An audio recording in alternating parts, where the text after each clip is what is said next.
우리 사도행전 33번째 시간입니다. 고난의 복된 여정이라는 제목으로 같이 말씀을 나누겠습니다.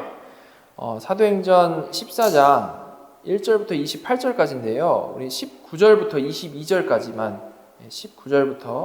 22절까지만 우리 같이 한 목소리로 읽도록 하겠습니다. 종이 보시면 되겠습니다. 유대인들이 안디옥과 이고니온에서 와서 무리를 충동하니 그들이 돌로 바울을 쳐서 죽은 줄로 알고 시외로 끌어내치니라. 제자들이 둘러섰을 때에 바울이 일어나 그 성에 들어갔다가 이튿날 바나바와 함께 더베로 가서 복음을 그 성에서 전하여 많은 사람을 제자로 삼고 루스드라와 이고니온과 안디옥으로 돌아가서 제자들의 마음을 굳게 하여 이 믿음에 머물러 있으라 권하고, 또 우리가 하나님의 나라에 들어가려면 많은 환난을 겪어야 할 것이라 하고. 우리는 지난 시간에 사도행전 13장을 통해서요, 안디옥 교회가 보여준 이 순종적인 파송함과 바울과 바나바의 제1차 선교 여행의 첫 번째 여정을 같이 살펴봤습니다.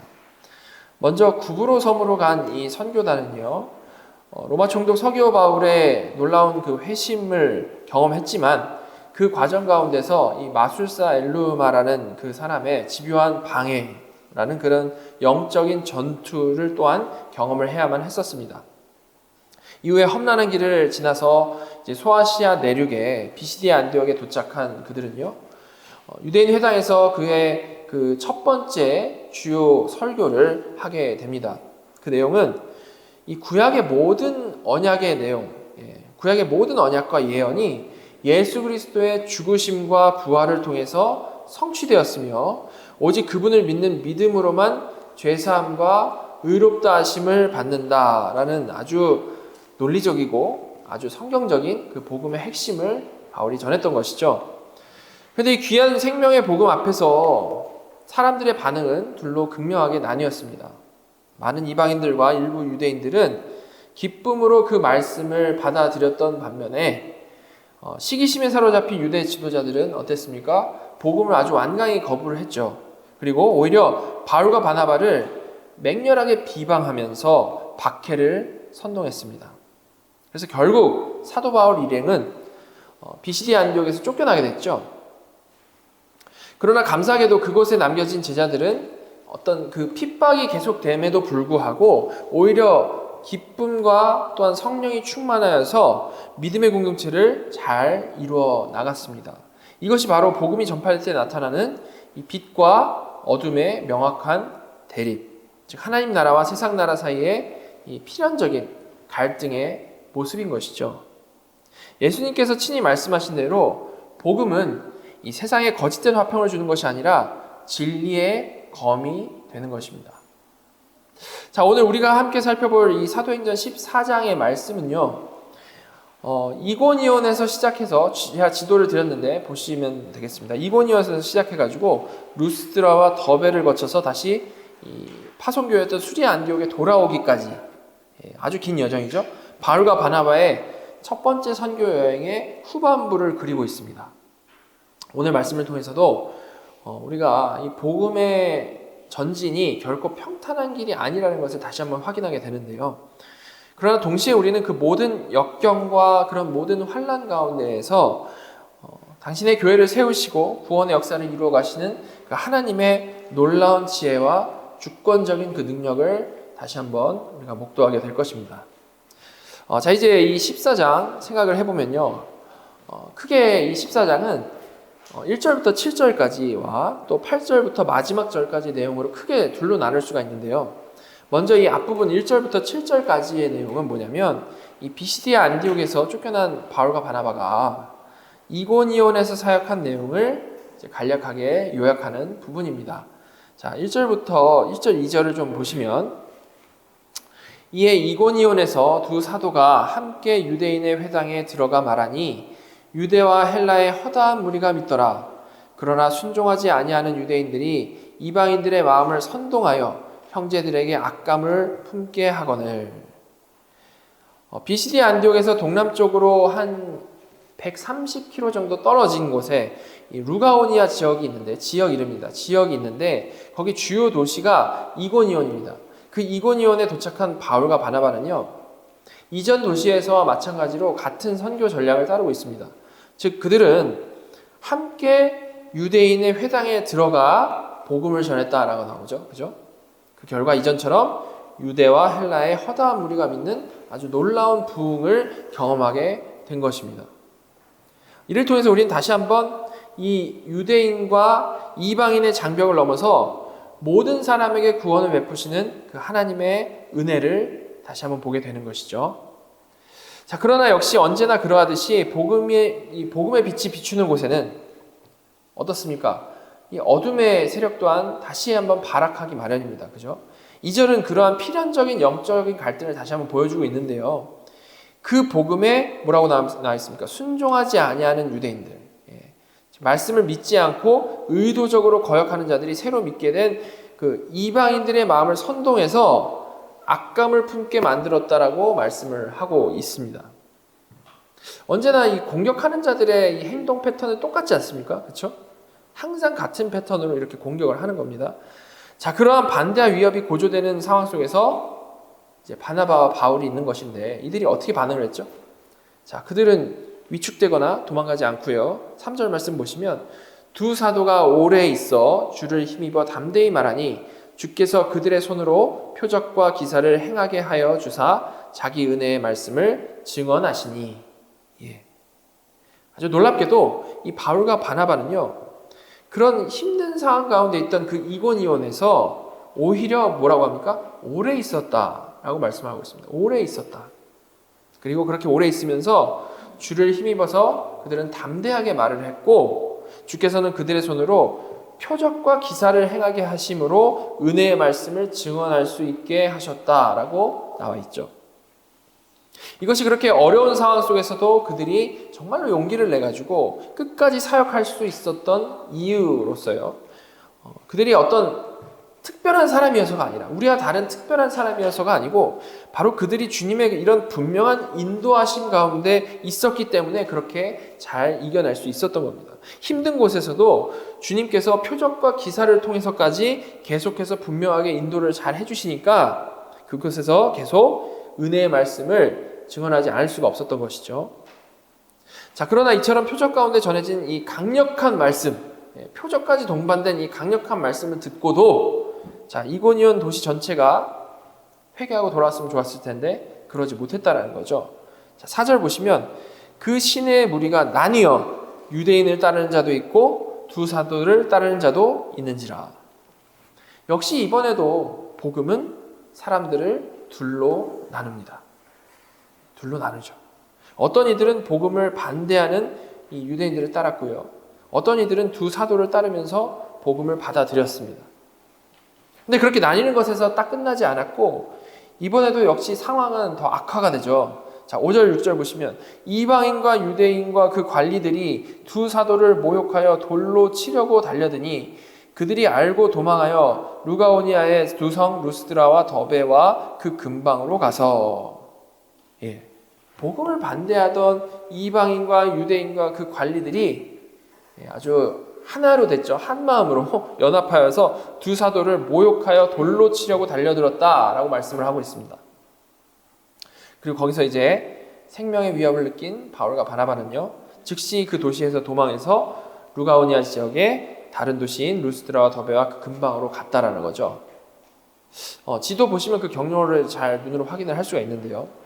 이렇게 사도 바울 일행은 가는 곳마다 어떻습니까?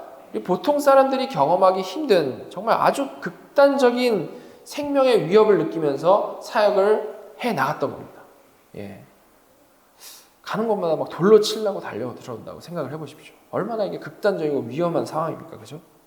자, 그런데 그럼에도 불구하고 사도 바울 일행은 그 죽음의 위협 가운데서도 위축되지 않고 어떻게 했습니까? 7절에 나와 있죠. 거기서 복음을 전하니라. 멈추지 않는 겁니다. 그죠? 그들은 환경에 상관없이 위축되는 거 없이 계속해서 복음을 전했습니다. 자, 이것이 고난 가운데에서도 주님만 의지하며 사명을 충실하게 감당하는 참된 제자들의 모습인 것이죠. 이렇게 사도 바울 일행은 이 험난한 이고니온을 지나서 오늘 이 본문의 중심이 되는 루스드라에 도착을 하게 되는 건데요. 정말 지금까지도 어려웠죠. 그렇게 어렵게 도착한 이 루스드라에 와가지고 역시 또 동일한 심각한 어려움에 빠지게 됩니다. 물론 시작은 되게 감사한 내용으로 시작을 하고 있어요. 8절부터 보시면 루스드라에 발을 쓰지 못하는 한 사람이 앉아 있는데 나면서 걷지 못하게 되어 걸어본 적이 없는 자라. 이 루스드라에는 발을 쓰지 못하는 한 사람이 앉아 있었다라고 나와 있습니다.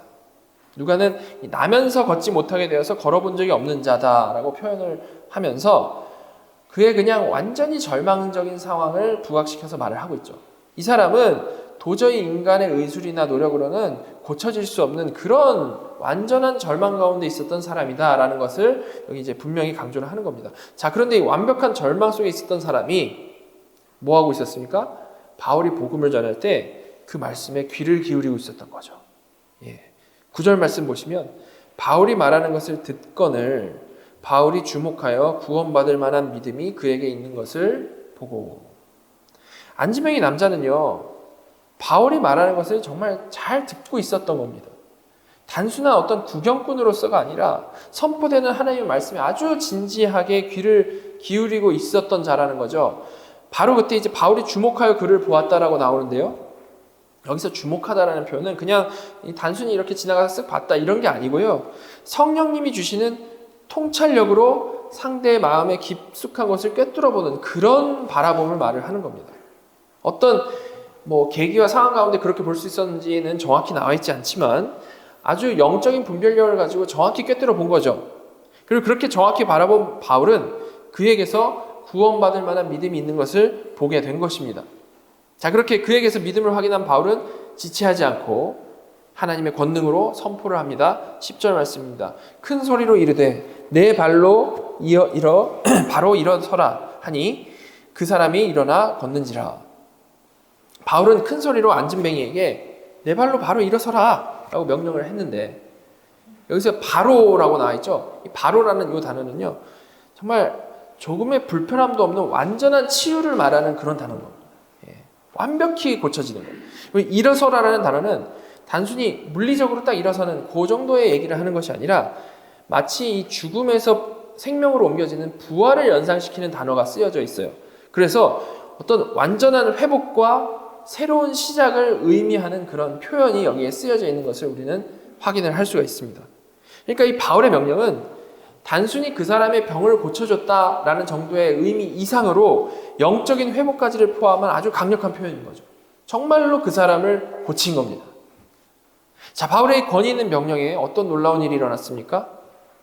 그 사람이 일어나 걷는지라 라고 나와 있는데요. 이 헬라어 원문을 직역을 해보면 어떻게 나와 있냐면 그가 벌떡 뛰어올라 계속해서 걸어 다녔다. 그가 벌떡 뛰어올라 계속해서 걸어 다녔다라고 이제 해석이 될 수가 있습니다. 되게 생생하게 표현이 된 거죠, 그죠? 그냥 드라이하게 하는 게 아니라 아주 생생하게 표현이 됐습니다.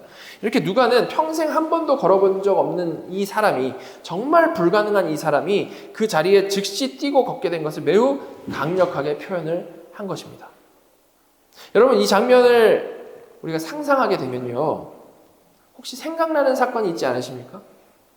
그것은 베드로가 성전 미문에 앉아있던 안진뱅이를 고친 사건이죠.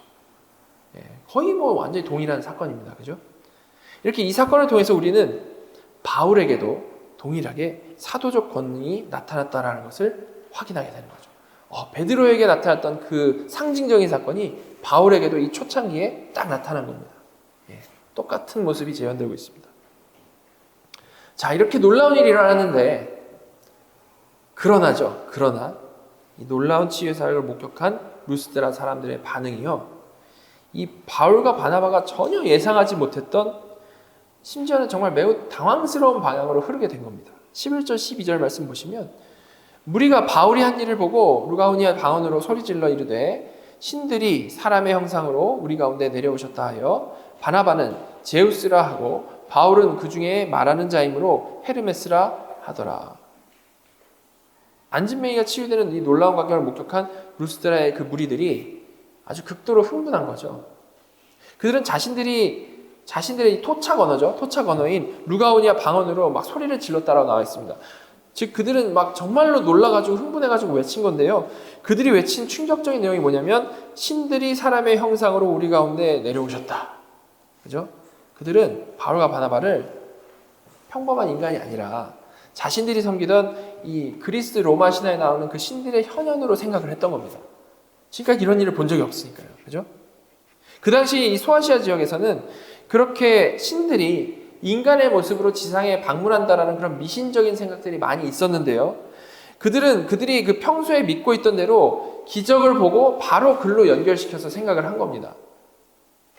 그래서 그들은 나이가 더 들어 보였을 바나바한테 이제 제우스라고 한 거고, 주로 말씀 전했던 바울한테 이 신들의 전령, 웅변을 하는 이 신인 헤르메스라고 부른 겁니다. 말을 하니까, 막 놀라운 말들을 하니까, 그죠? 근데 이 황당한 오해는 이제 여기서 그치질 않았고 실제적인 우상 숭배로 이어집니다. 13절 보시면 시외 제우스 신당의 제사장이 소와 화환들을 가지고 대문 앞에 와서 무리와 함께 제사하고자 하니, 일이 커진 거죠. 루스드라 성문 밖에 있던 제우스 신당의 제사장이 이 소식을 듣고 즉시 행동에 나선 겁니다. 아마도 그는 자기가 모시는 신이 왔다라는 그 소식을 듣고 진짜 누구보다 흥분했겠죠. 그죠? 자기가 제사장인데 그 신이 왔다라고 들었으니까요. 누구보다 흥분했을 겁니다. 그는 신들에게 바치는 가장 큰 제물인 황소들과, 그죠? 신상이나 제물을 장식하는 화환들까지 다 가지고 와가지고 흥분한 무리들과 함께 바울과 바나바를 향해서 제사 드리고자 했다라는 거죠. 자, 이렇게 상황이 막 걷잡을 수 없이 심각하고 이상한 방향으로 막 흐르고 있었던 것입니다. 자칫하면 이 복음이 이 이교의 신비주의와 혼합될 수 있는 아주 잘못된 상황으로 나아갈 수가 있었던 거죠. 물론 이 당황스럽고 심각한 상황을 파악하게 된 바울과 바나바는 경악하면서 이를 필사적으로 저지하려고 합니다. 자, 14절과 15절 앞부분만 보시면 두 사도 바나바와 바울이 듣고 옷을 찢고 무리 가운데 뛰어들어가서 소리질러 이르되 여러분이여 어찌하여 이러한 일을 하느냐 우리도 여러분과 같은 성정을 가진 사람이라. 여기까지 보시면 아마도 아까 이 사람들이 루가오니아 방언으로 말했다 그랬지 않습니까? 바울과 바나바는 이 상황을 즉시 이해를 못한 겁니다. 막 모르는 소리로 얘기를 하니까요. 그죠? 어떻게 돌아가는지 파악이 늦었는데 결국 사람들이 자신들에게 제사를 지내려고 한다는 것을 알게 되고 나서는 바나바와 바울이 이제 신성 모독에 대해서 반응하는 유대인들의 전통적인 방식대로 자신들의 옷을 찢었던 거죠. 이는 자신들의 이 신적 경배, 자신들이 신적인 경배를 받는다는 것을 절대 용납할 수 없다라는 것을 아주 강력하게 표현하는 그런 표현 방식이었던 겁니다. 그리고 그들은 지체 없이 흥분한 무리 가운데 뛰어들어가서 뭐라고 말했습니까? 여러분 어찌하여 이러한 어리석은 일을 하십니까? 우리도 여러분과 똑같은 성정을 가진 사람, 동일한 감정과 연약함을 가진 평범한 사람입니다 라고 가서 뛰쳐들어가서 얘기를 한 거죠. 이렇게 그들은 자신들이 결코 신적인 존재가 아니고 인간적인 영광이나 숭배를 철저히 거부한다는 사실을 분명히 해줬던 겁니다.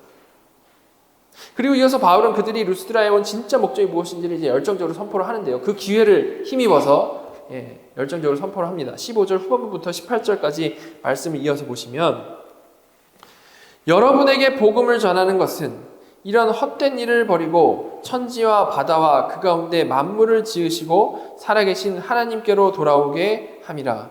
하나님이 지나간 세대에는 모든 민족으로 자기들의 길들을 가게 방임하셨으나 그러나 자기를 증언하지 아니하신 것이 아니니 곧 여러분에게 하늘로부터 비를 내리시며 결실기를 주시는 선한 일을 하사 음식과 기쁨으로 여러분의 마음에 만족하게 하셨느니라 하고 이렇게 말하여 겨우 무리를 말려 자기들에게 제사를 못하게 하니라.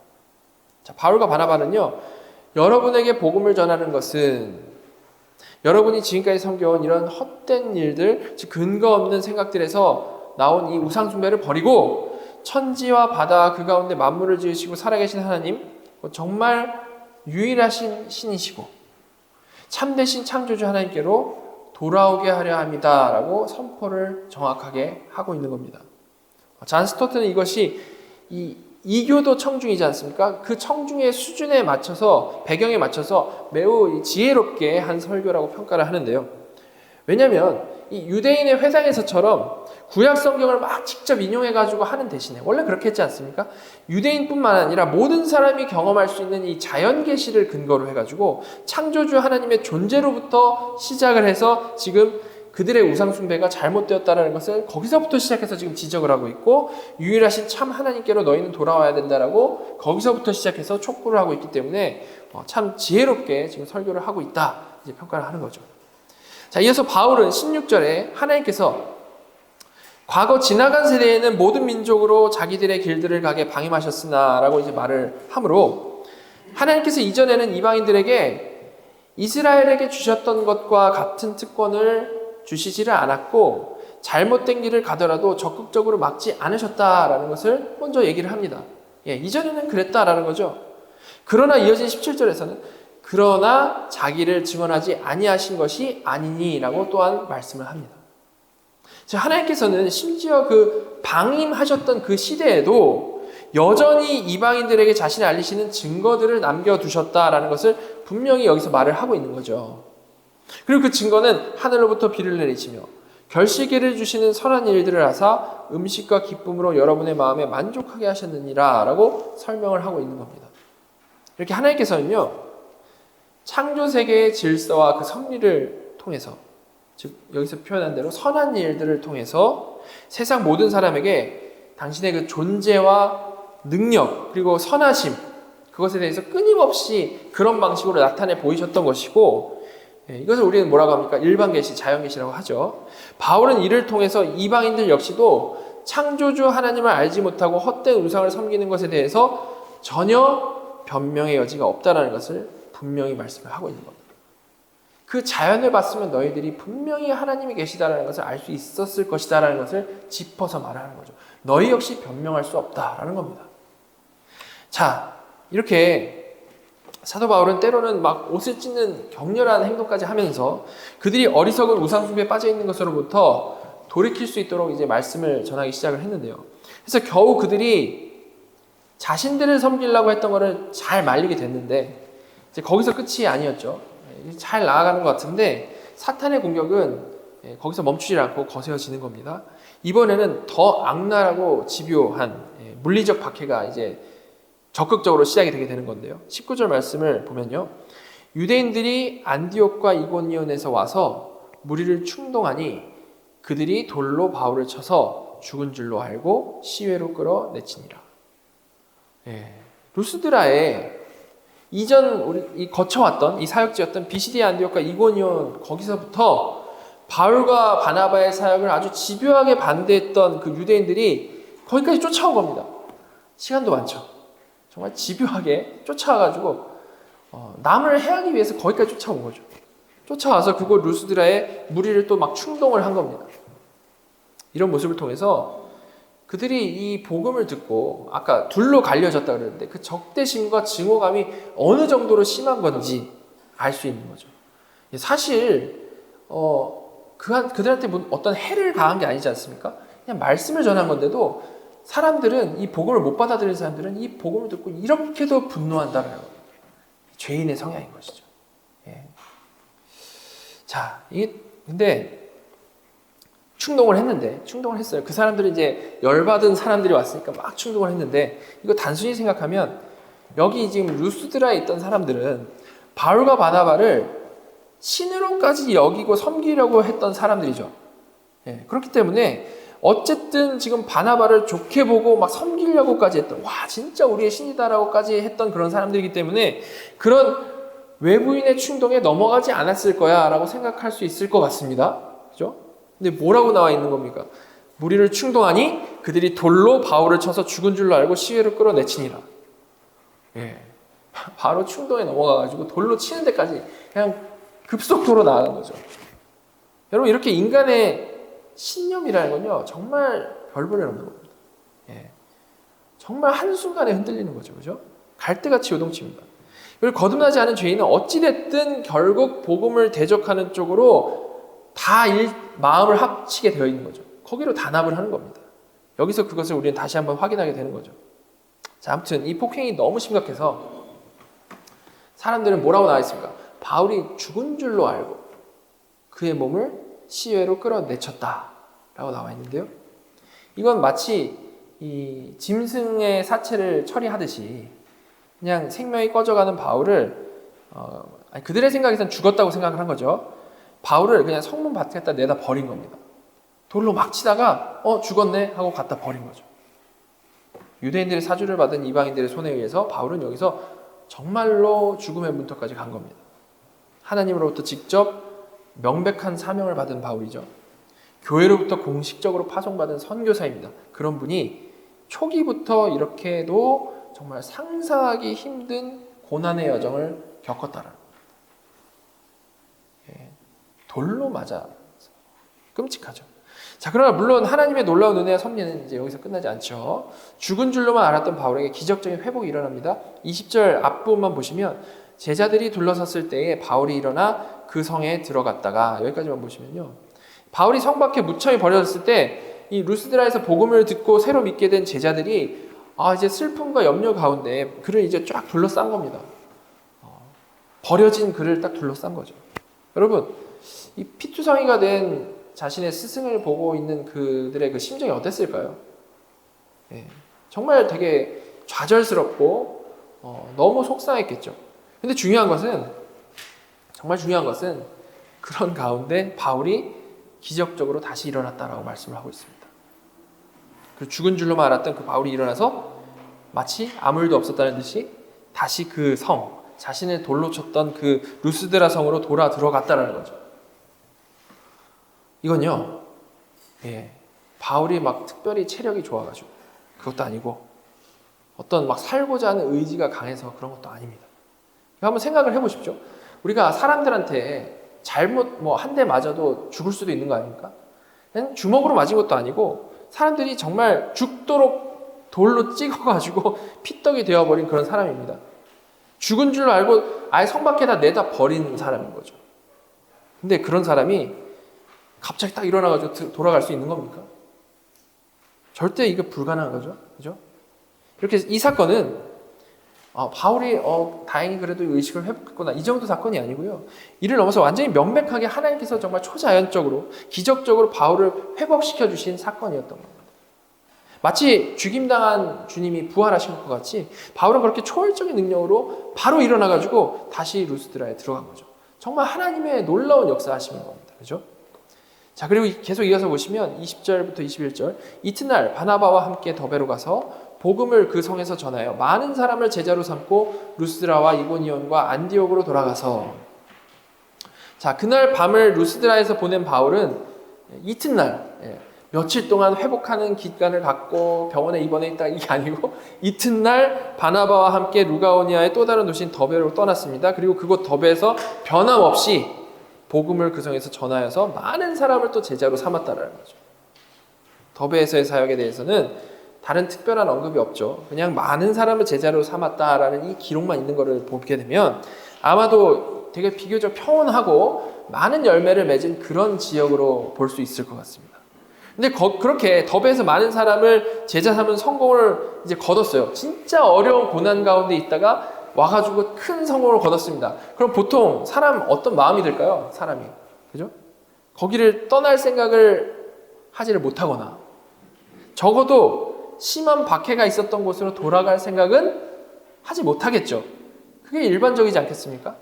돌에 맞아서 죽을 뻔하다가 이번에 드디어 좀 성공적인 일들이 일어났는데 거길 떠나고자 하고 싶지 않겠죠. 고생 끝에 환대받는 곳에 왔으니까요. 그죠?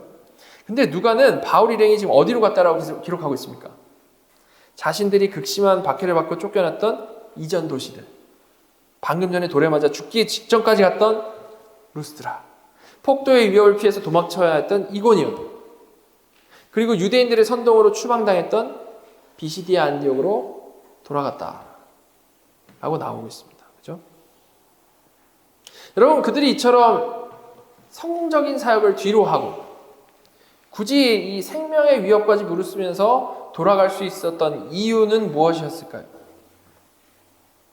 그것은 다른 이유가 아니고 분명히 그 가운데 남아있던 이제 막 딱 복음을 듣고 믿음의 첫 걸음을 내디딘 그 성도들, 그들이 세웠던 교회들에 대한 깊은 사랑과 뜨거운 이런 목회적 책임감 때문에 그랬을 것입니다. 이런 부드럽고 성공적인 곳에서는 오히려 걱정할 게 없는데 떠나왔지만 그곳이 얼마나 걱정이 되겠어요. 거기 남아있는 사람들, 그죠? 그래서 간 것이죠. 그렇게 단순히 복음의 씨를 뿌리는 데서 만족하지를 않고 그 씨앗이 자라서 열매 맺도록 돌보고 양육하는 일, 뭡니까? 주님이 명령하신 제자 삼는 일까지 감당하는 것이 자신의 사명이었다는 것을 잊지 않았던 거죠. 자, 이어지는 22절, 23절에서는 그들이 돌아가서 전한 말씀과 행동에 대해서 이제 말씀을 하고 있는데요. 제자들의 마음을 굳게 하여 이 믿음에 머물러 있으라 권하고, 또 우리가 하나님 나라에 들어가려면 많은 환난을 겪어야 할 것이라 하고 각 교회에서 장로들을 택하여 금식 기도하며 그들이 믿는 주께 그들을 위탁하고. 자, 돌아가서 한 행동, 첫 번째 행동은 제자들의 마음을 굳게 하여 이 믿음에 머물러 있으라 권하는 것이었습니다. 제자들의 마음을 굳게 하였다라는 것은 이제 당연히 이제 외부적 박해가 많지 않겠습니까? 그런 외부적인 박해와 또 박해를 받으면 내부적으로도 흔들릴 수 있겠죠. 그런 내부의 그런 의심 같은 여러 어려움이 있겠지만 믿음이 흔들리지 않도록 영적으로 강하게 붙들어주고 세워주는 것을 의미를 하는 겁니다. 또한 믿음에 머물러 있으라라고 권면한 것은 그들이 받아들인 이 복음의 진리를 어떤 어려운 상황 속에서도 끝까지 너희는 고수하고 인내하라라고 이제 말을 한 거죠. 그들은 제자들이 이제 믿은 사람들이니까 뭐 이 정도 상황에서는 쓰러질 수도 있지 이렇게 생각을 한 게 아니고요. 오히려 그들이 진리 말씀이 굳건히 서는 성숙한 믿음으로 자라가기를 권면을 했던 거죠. 처음 믿을 때부터 이런 강한 권면을 듣고 시작을 하는 겁니다. 그리고 돌아가서 한 두 번째는 매우 현실적이고 신학적으로 아주 중요한 가르침을 줬는데, 여러분 보통 우리들이 교인들 중에 어떤 분이 어려운 상황 가운데 있으면 목회자나 뭐 성도들 간에 서로 어떤 위로를 합니까? 하나님께서 다 좋은 쪽으로 해결해 주실 겁니다. 다 잘 될 것입니다. 이런 식으로 우리는 보통 위로를 하죠. 그죠? 긍정적인 방향으로요. 그럼 바울은 22절 뒷부분에 보시면 또 우리가 하나님 나라에 들어가려면 많은 환난을 겪어야 할 것이라 라고 아주 분명하게 그 현실을 말해주고 있습니다. 제자들이 믿는 복음은 값싼 은혜나 만사형통이 아니라는 것을 분명히 짚어주고 있는 거죠. 오히려 바울은 자신의 생생한 경험을 바탕으로 그리스도인들의 삶에는, 특히 하나님 나라의 가치를 따라가는 그 삶의 여정에는 반드시 많은 환난과 고난이 동반된다라는 사실을 아주 정직하게 말씀해주고 있습니다. 이처럼 성도에게 고난은 어떤 이상한 것이거나 피해야 할 것이 아니고 하나님 나라로 나아가는 데 있어서 정상적이고 필연적인 과정이라는 것을 분명히 하고 있는 것이죠. 자, 그리고 돌아가서 한 세 번째 일은 각 교회에서 장로들을 택하여 금식 기도하며 그들이 믿는 주께 그들을 위탁했다라고 나와 있습니다. 바울과 바나바는 자신들이 오랫동안 그 새로 세워진 교회들과 함께 머물 수 없다는 걸 너무 잘 알았죠. 거기 계속 있을 수 없는 겁니다. 그래서 그들은 각 교회 안에 영적인 지도자들이자 목회적 돌봄을 감당할 이 장로들을 세웠습니다. 그리고 그들은 하나님과 더 깊은 관계로 나아가기 위한 금식 기도를 하면서 아주 진지한 자세로 그 새로 세워진 지도자들을 그들이 믿는 주께 온전히 위탁했다라고 나와 있죠. 바울과 바나바는 어려운 상황 가운데 놓여있는 교회를 격려했고 또 신학적으로도 아주 중요한 지침을 주었고요. 또한 그 교회들이 온전히 세워져 나갈 수 있도록 건전한 리더들을 거기에 세웠던 것입니다.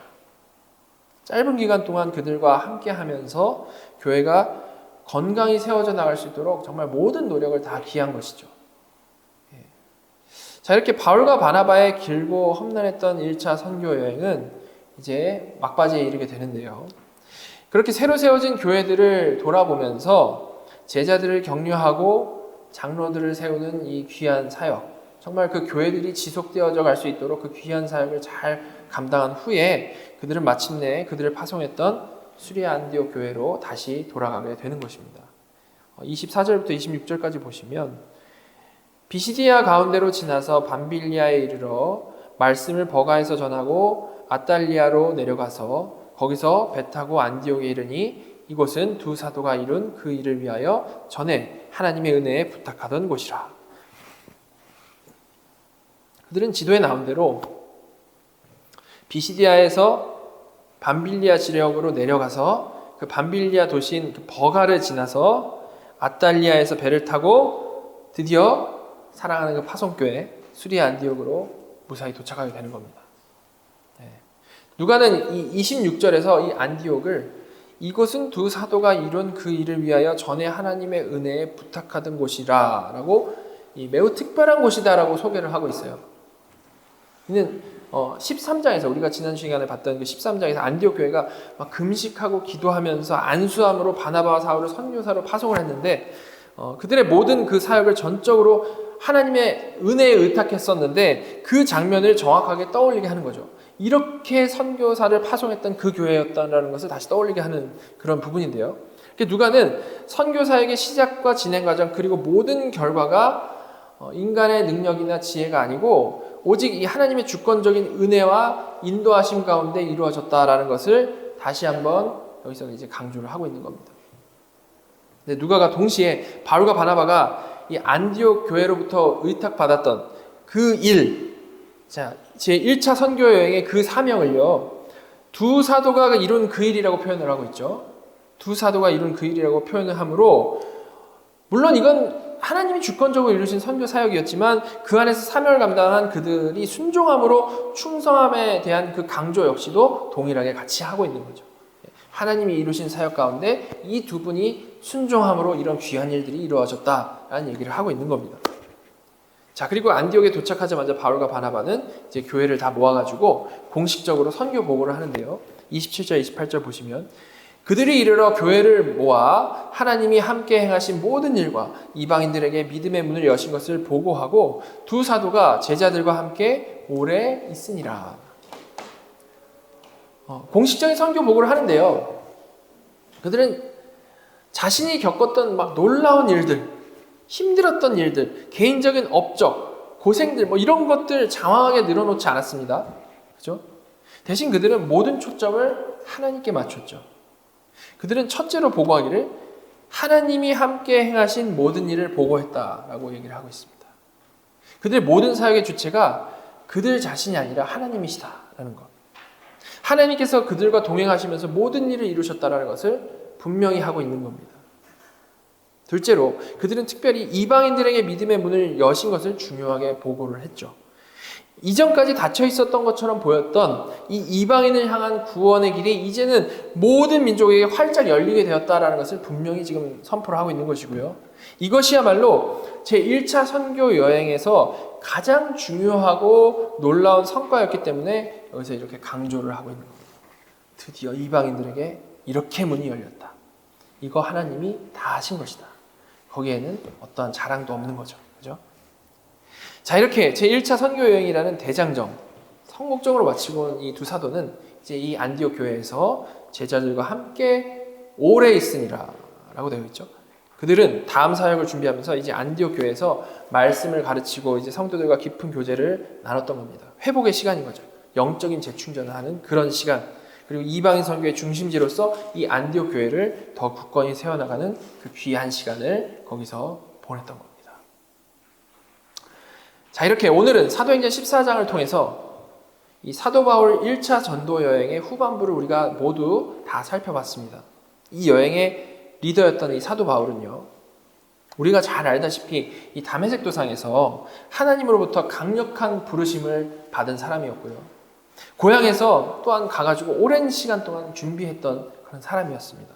그리고 출발할 때는 이 수리아 안디옥에서 공식적으로 안수까지 받고 그 여정을 시작을 했죠. 그죠? 하나님께서 강력하게 그를 사용하신다라는 것은 너무나도 분명한 사실이었습니다. 이에 대해서는 그렇게 직접 부름받은 사도 자신도 너무 잘 알았고 주변 사람들도 이를 너무나도 분명하게 이해를 하고 있었죠. 아마도 역사상 이 정도로 분명한 확신 가운데 사역을 시작한 사람은 거의 없을 겁니다. 자, 그렇다면 이렇게 자신이 나아가는 길이 완벽히 하나님께서 원하시는 길이고 그리고 당연히 그 길은 주께서 분명히 동행하시는 그런 길이니까 우리의 일반적인 생각으로는, 우리의 기본적인 성경에서 나오는 생각으로는 어떤 기대를 할 수 있을까요? 우리가 이 내용을 잘 모른다면 어떤 기대를 할 수 있었겠습니까? 그 사도 바울이 주도하는 사역은 언제나 거침없고 언제나 성공적일 것이고 정말 수많은 열매가 맺을 것이다 라는 그런 기대를 할 수 있지 않겠습니까? 그죠? 하나님이 원하시고 하나님이 주도하시는 사역임이 분명하니까 당연히 그런 결과가 나올 것이라고 생각할 수 있는 겁니다. 근데 결과가 어땠습니까? 물론 놀라운 열매를 맺어간다라는 그 결론적인 그 부분은 사실이었지만 그 가운데 나타나는 일들은 처음부터 너무 심각하게도 아주 극단적인 고난들의 연속이었습니다. 거친 산을 여러 번 지나는 것, 그것만으로도 요새 우리 뭐 그냥 하이킹하는 산이 아니고요, 강도를 만날 수 있는, 정말 죽을 수 있는 그런 산을 넘는 그런 것에서부터 시작을 해가지고 계속 죽을 고비를 넘기면서, 아니 돌에 맞아가지고 정말 거의 죽다시피 하면서 도망 다녔던 것이 그 현실이었다는 거죠. 그들이 경험했던 그 현실. 여러분, 우리는 항상 이 성경이 말하는 것에 근거해서 우리의 생각을 해나가기보다는 우리의 일반적인 생각에 근거해서 성경을 역으로 해석할 때가 참 많습니다. 그래서 사역을 할 때도 특별히 내가 어떤 죄를 안 짓고 복음을 내가 잘 전하면, 게다가 또 성실하고 꾸준히 사명을 잘 감당해 나간다면 그에 합당한 좋은 결과가 나타날 것이라는, 그걸 당연하게 생각하는 것이 우리 생각의 가장 밑바닥에 있을 때가 너무나도 많죠. 우리가 이렇게 생각하는 것이 왜 자연스럽습니까? 이 세상에서는 모든 일이 그런 식으로 돌아가기 때문이고, 또 우리는 늘 그런 인과율에 근거한 교육을 받아왔기 때문에 그렇습니다. 한 만큼 보상이 따른다. 자, 그러다 보니까 많은 경우 사역 가운데 고난이 오면 우리는 이를 어떤 식으로 받아들이게 됩니까? 이걸 뭔가 잘못된 거, 이상한 것으로 여기고 이거 빨리 해결돼야만 할 것으로 여기는 경우가 너무나도 많죠. 왜냐하면 고난이 없고 이 만사무탈한 상태가 나에게 마땅한 상태이고 기본적인 상태라고 우리는 그냥 자연스럽게 생각을 하기 때문입니다. 그래서 기도할 때도 이 있어서는 안 되는 고난이 빨리 지나가는 것에만 초점을 맞춰서 기도를 할 때가 참 많고요. 그래도 계속 고난이 이어지면 도대체 나에게 왜 이런 일이 일어나는 것입니까? 라고 생각을 하면서 불평을 할 때가 많은 거죠. 이런 모습은 특이한 모습이 아니라 매우 일반적으로 나타나는 우리의 일반적인 모습인 겁니다. 우리는 항상 평안해야 하는데 고난이 나타나면 정말 이상한 일로 여기는 거죠. 자, 근데 성경은 뭐라고 말씀하고 있는 겁니까? 우리가 지금까지 살펴봤지만 사도 바울은 단정적으로 이렇게 얘기를 했습니다. 디모데후서 3장 보시면 12절에 무릇 그리스도 예수 안에서 경건하게 살고자 하는 자는 박해를 받으리라. 뭘 잘못해서 박해를 받으리라가 아니고요, 잘못한 것을 깨달으면 박해가 끝난다 이런 얘기도 아니죠. 그죠? 그게 아니고 예수 안에서 경건하게 살고자 하는 자는 박해를 받는다라고 우리의 그냥 일반적인 기대와는 반대되는 말씀을 하고 있습니다. 우리의 일반적인 성경에 따른 기대는 예수 안에서 경건하게 살고자 하는 자는 만사형통하게 된다. 30배, 60배, 100배의 결실을 맺게 된다. 이게 우리 일반적인 성경에서 나오는 결론이죠. 근데 전혀 반대로 말씀하고 있다는 겁니다. 자, 빌립보서에서도 역시 1장 29절 30절 그리스도를 위하여 너에게 은혜를 주신 것은 다만 그를 믿을 뿐 아니라 또한 그를 위하여 고난도 받게 하려 하심이라.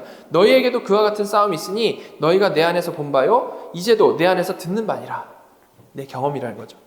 빌립보서에서 바울은 하나님이 너에게 큰 은혜를 주신 것이 단순히 잘 믿기 위해서, 믿기 위해서뿐만이 아니라 그를 위해 고난을 받게 하려는 목적까지도 있다라고 분명히 말씀을 하고 있습니다.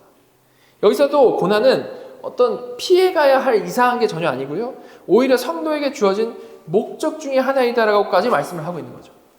자, 로마서에서도 바울이 이렇게 말씀합니다. 8장 16절부터 18절 보시면 성령이 친히 우리의 영과 더불어 우리가 하나님의 자녀인 것을 증언하시나니 자녀이면 또한 상속자 곧 하나님의 상속자요 그리스도와 함께 한 상속자니. 여기까지 우리 좋아하는 부분이죠. 우리가 그와 함께 영광을 받기 위하여 고난도 함께 받아야 할 것이니라. 생각하건대 현재의 고난은 장차 우리에게 나타날 영광과 비교할 수 없다. 여기서도 하나님의 상속자인 자녀는요, 그리스도와 함께한 상속자니까 주님과 함께 영광을 받을 뿐만이 아니라 고난도 함께 받아야 할 것이라고 분명히 말씀을 하고 있습니다. 그리고 이 고난을 하나님께서는 해결해 주실 것이다라고 약속하지도 않고요. 어떤 약속이 있습니까, 여기에? 그렇게 고난이 있는 거는 기정사실인데 그 고난은 장차 우리에게 나타날 영광과 비교할 수 없다라고 말씀을 하고 있죠. 고난은 너무 당연한 것이지만 너희가 누릴 장차 영광을 생각하면서 견뎌나가라라고 말씀을 하고 있는 겁니다. 자, 이렇게 성경이 말하는 성도의 삶은요, 만사무탈한 게 기본이고 만사무탈한 게 당연한 게 아니고 오히려 박해 고난이 당연한 거고, 이는 경건하게 살고자 하면 할수록 더욱 그러할 수밖에 없다라고 성경은 말씀을 하고 있는 겁니다. 자, 그래서 베드로는 이렇게 말했죠. 4장 12절부터 14절. 사랑하는 자들아, 너희를 연단하려고 오는 불시험을 이상한 일 당하는 것 같이 이상히 여기지 말고 오히려 너희가 그리스도의 고난에 참여하는 것으로 즐거워하라. 이는 그의 영광을 나타내실 때에 너희로 즐거워하고 기뻐하게 하려 함이라. 너희가 그리스도의 이름으로 치욕을 당하면 복 있는 자로다. 영광의 영 곧 하나님의 영이 너희 위에 계심이라. 베드로는요, 그리스도인들에게 불시험 오는 것은 이상한 일 당하는 것 같이 이상히 여기지 말라라고 분명히 말씀을 하고 있습니다. 자, 지금까지 말씀드린 대로 우리의 기본 성정은 아무 일 없는 것이 정상이고, 불시험, 고난이 오면 이건 정말 뭐가 문제가 있는 이상한 일 당하는 것으로 빨리 없어져야 할 것으로 생각을 하지만, 베드로 사도는 오히려 그런 일들이 우리에게 생길 때에 이상한 일 당하는 것 같이 이상히 여기지 말라라고 아주 정확히 짚어서 우리에게 얘기를 해주고 있죠. 그리고 그보다 더 나아가서 그런 불시험 당한다고 해서 우울해하거나 막 못 견뎌하거나 그러지 말고 오히려 그 고난에 참여하는 것으로 즐거워해라까지 말씀을 하고요, 치욕을 당하는 것이 복 있는 자다라고 말씀을 합니다. 자, 이렇게 성경은요, 우리의 이 기본적인 생각을 완전히 뒤집습니다. 성도의 삶에서는 고난을 어떻게든 피해가는 것이 목적이 아니라 고난이 기본이다라는 것을 분명히 말씀하고 있는 거죠. 여러분, 이거 잘 이해하고 있는 건요, 정말 매우 중요한데요. 왜냐하면 우리 원래 성향대로 고난은 참 이상한 것이고 빨리 피해가야만 하는, 빨리 극복해야만 하는 것이라고 기본적으로 우리가 항상 그걸 생각을 기본적으로 그렇게 가지고 있으면요, 그런 고난 가운데 우리 마음에는 이제 어떤 생각이 생깁니까? 고난이 딱 왔을 때 어떤 생각이 생기죠? 그런 생각을 가지고 있으면 언제나 조급함이 생기고 언제나 극도의 스트레스 속에 빠지게 됩니다. 그리고 그런 가운데 언제나 자신의 신세를 한탄하게 되고요, 도대체 왜 이런 일이 나에겐 끊이지 않는가라고 생각하면서 불평을 하게 되죠. 자, 그러나 경건하게 살려고 하는 자에게 고난은 당연한 것이다. 이 메시지를 정말 우리가 마음으로 받게 됩니다. 경건하게 살려고 하는 성도에게는 고난이 디폴트 값이다라는 것을 마음으로 받게 되면요, 고난이 왔을 때 우리 마음은 이런 고난 어떻게든 막 빨리 벗어나야 한다라고만 이 조급함 갖는 것에서 점차 벗어나서 그 고난 가운데서 오히려 그럼 나는 어떻게 반응하는 것이 하나님의 뜻인가를 더 생각하게 되는 겁니다. 주님 뜻대로 나아가는 거죠. 그죠? 여러분, 고난이 왔을 때 어떻게 반응하는 것이, 그 고난을 허락하신 섭리하신 하나님께서 우리에게 고난을 주셨는데 거기서 어떻게 반응하는 것이 하나님의 뜻이겠습니까? 우리가 지난주에도 읽었지만 다시 한번 우리에게 너무나도 중요한 주님의 말씀 다시 한번 읽도록 하겠습니다. 마태복음 11장 28절부터 30절 같이 읽겠습니다. 수고하고 무거운 짐진 자들아 다 내게로 오라. 내가 너희를 쉬게 하리라. 나는 마음이 온유하고 겸손하니 나의 멍에를 메고 내게 배우라. 그리하면 너희 마음이 쉼을 얻으리니 이는 내 멍에는 쉽고 내 짐은 가벼움이라 하시니라. 주께서는 수고하고 무거운 짐진 자들아 다 내게로 오라라고 명하시면서 내가 그 멍에를 없애주겠다라고 말씀하지 않으셨고요, 오히려 나의 멍에를 메고 내게 배우라라고 말씀하셨습니다. 주님의 멍에를 맨다라는 건요, 어떤 거를 우리가 기억해야 되죠? 두 소가 한 멍에를 같이 메고 가는 그 그림인 겁니다. 예. 주님과 함께 주님 안에서 우리는 그 멍에를 같이 메는 거죠. 주께서는 수고하고 무거운 짐진 자들에게 그렇게 주님 안에서 멍에를 같이 메고 내게서 배우라라고 말씀을 하셨다라는 겁니다. 그 과정 가운데 주님 안에서 배우는 게 중요하다라는 거죠. 배우는 게 중요하다라는 겁니다. 그리고 그렇게 하면 그 모든 무거운 짐 내가 다 없애줄게, 그 고난의 상황 다 해결하게 해줄게라고 말씀하지 않으셨고 뭐라고 말씀하셨습니까? 오히려 너희 마음이 그 가운데서 쉼을 얻게 해줄게라고 말씀하셨죠. 그죠? 지금까지 살펴본 대로 온전한 제자의 삶은 기본적으로 고난의 삶이고 경건하게 살면 살려고 할수록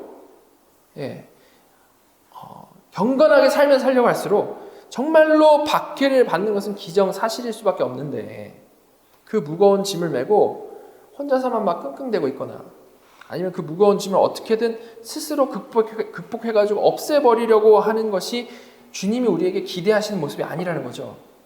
주께서 우리에게 바라시고 명령하신 것은 그 무거운 짐진 자들이 온유하고 겸손하신 주님께로 나와서 주님과 함께 주님 안에서 멍에를 같이 메고 그 가운데서 마음이 참된 안식을 누리는 것, 거기서 참된 평강을 누리는 것이 주님의 뜻이라는 겁니다. 바로 그렇게 정말 어떤 상황 가운데서도 주 안에서 참된 마음의 회복을 누리는 것이 주님의 뜻이라고 우리에게 정확히 말씀하신 것이죠. 그리고 그런 마음 상태가 될 때 우리가 느끼는 것이 뭡니까? 주님의 멍에는 쉽고 그 짐이 가볍구나 라는 것을 깨닫게 되는 겁니다. 그 마음의 쉼을 누릴 때야 그것을 깨닫게 되는 겁니다. 여러분, 다시 한번 말씀드리지만 성도의 삶의 기본값 고난입니다. 정말 우리가 하나님 앞에서 살아있는 마음으로 바르게 하면 할수록 우리 가운데서는 고난이 나타나는 것이 사실입니다.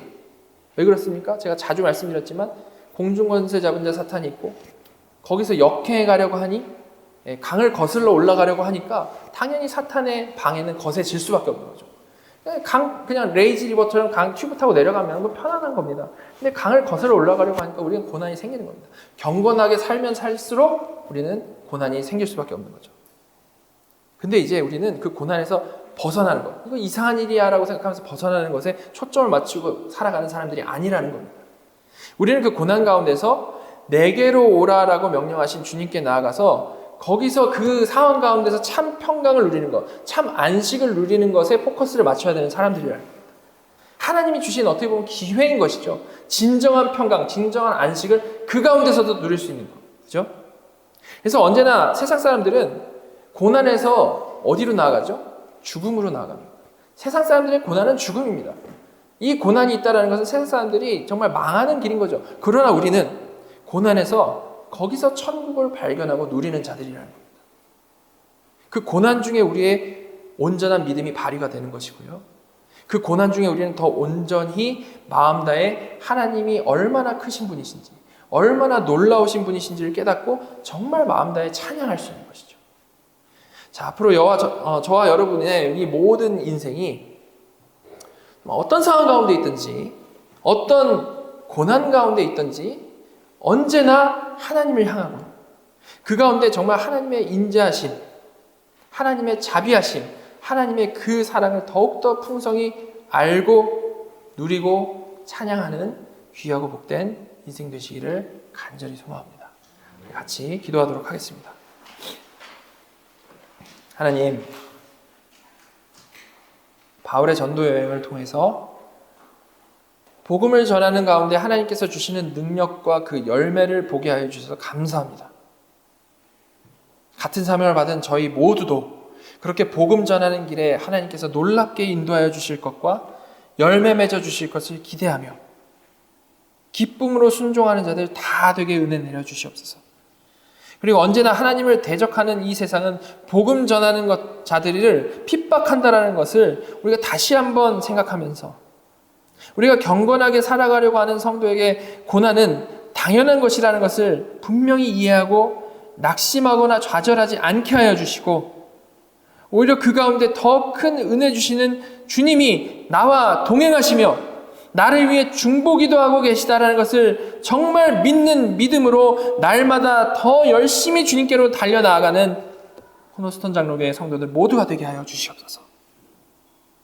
하나님, 정말 저희 가운데 그러한 살아있는 믿음의 반응들이 나타나기를 간절히 소망합니다. 저희에게 은혜를 베풀어 주시옵소서. 언제나 우리를 사랑으로 인도하여 주시는 그 은혜에 감사드리오며 살아계셔서 지금 우리의 예배를 받으시는 우리 구주 예수 그리스도의 이름으로 감사하며 기도드렸습니다. 아멘.